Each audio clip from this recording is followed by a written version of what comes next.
હવે બે આઈબ્રોના વચ્ચે આપણું આજ્ઞા ચક્ર છે, અને એ આજ્ઞા ચક્ર ઉપર જ્યારે તમે હલ્દી કુમકુમ વાળું તિલક લગાડો છો, બે આઈબ્રોઝના વચ્ચે જ્યારે અહીંયા તમે તિલક લગાડો છો, અને ઠાકોરજીના શ્રી ચરણારવિંદનો જે અંગૂઠો છે, એટલે અંગૂઠોને આપણે આમ મૂકીએ એટલે યુનો શેપ આવે, અને એ યુનો શેપ આવે એટલે ભગવાનના ચરણનો અંગૂઠો મારા મસ્તક પર બિરાજમાન છે.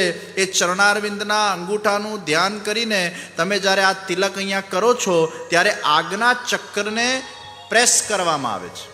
આ આજ્ઞા ચક્ર, કારણ કે આ આજ્ઞા ચક્ર જ કોન્સન્ટ્રેશન, એકાગ્રતા, પ્લેઝર, હેપીનેસ, સ્ટેબિલિટી, ફોકસ, આ બધું આજ્ઞા ચક્ર. અને આપણા ત્યાં એક વિધિ છે આજ્ઞા ચક્રને એક્ટિવેટ કરવા માટે. ગરમ જલથી છાલક મારો, ઠંડા જલથી છાલક મારો, ગરમ ઠંડુ, ગરમ ઠંડુ, ગરમ ઠંડુ, ગરમ ઠંડુ, ગરમ ઠંડુ, આવું અડધો કલાક કરો તો પેલો આજ્ઞા ચક્ર એક્ટિવેટ થાય. એટલી લાંબી માથાફૂટ કોણ કરે?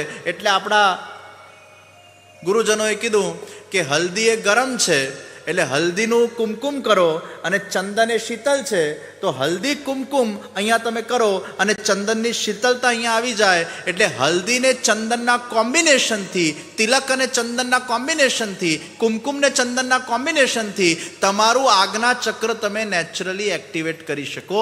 અને અહીંયા આજ્ઞા ચક્ર પર ભગવાનના ચરણ તમારે બિરાજમાન કરવાના છે. આ આખો ભાવ છે, એટલે તિલક.